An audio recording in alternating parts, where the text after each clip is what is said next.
Assalamualaikum warahmatullahi wabarakatuh. Hari ini Alhamdulillah memasuki hari kedua megang dalam rangka menyambut Ramadan 1441 Hijriah.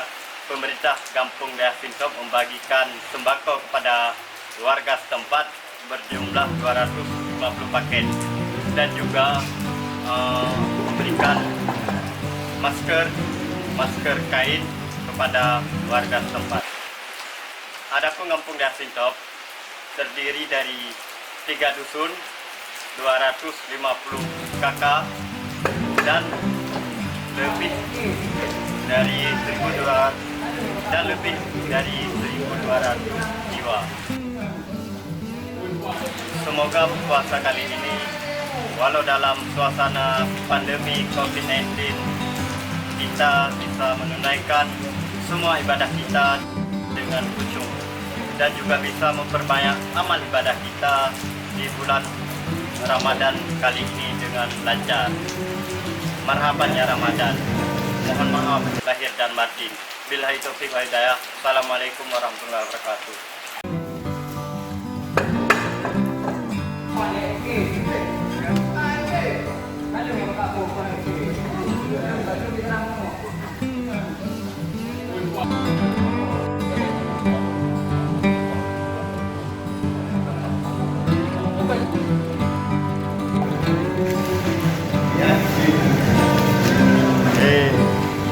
Sekarang kita lagi bagi-bagi masker di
Berarti pakai masker ya.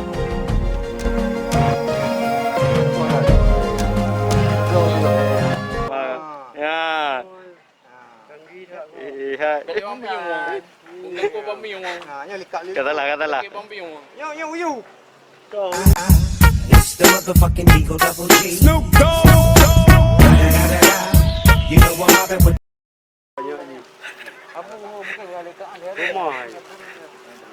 Oke, oi.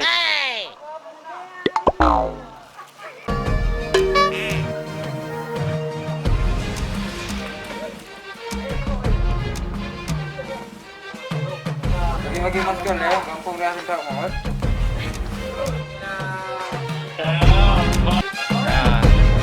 Yang kan binya wajib semuanya dan Tuhan yang membalakan akan teman-teman dari doa dari kini bila Allah la ilah. Amin. Oke.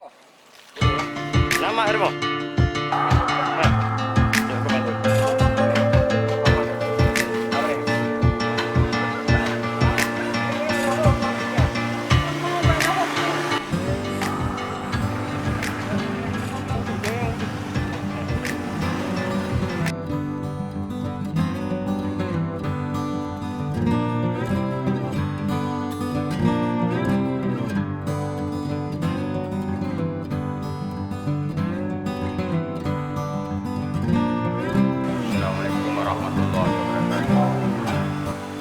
Alhamdulillah wassalatu wassalamu ala Rasulillah.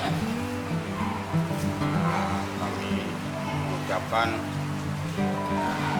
himbauan terima kasih kepada masyarakat Desa Dayak Sundop yang kiranya mematuhi anjuran daripada pemerintah, karena katanya selamanya sedang dilanda musibah COVID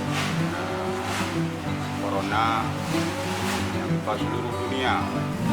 Di dalam halnya katanya waspadai dan jaga diri daripada suatu wabah penyakitnya. Jadi mudah-mudahan katanya melaki Allah Subhanahu Wa Taala dengan doa-doa dronyo mandum yang urang desa masyarakat Desa Dayak Sundopnya jauh daripada penyakit wabah. Di dalam halnya katanya disikirkan ibadat kepada Allah Subhanahu Wa Taala, katanya melaksanakan zikir, katanya berdoa, yang zikir semayang, iaitu bukan daripada di pemerintah dan makna pengandang menjalankan jalan sabil haq. Assalamualaikum warahmatullahi wabarakatuh.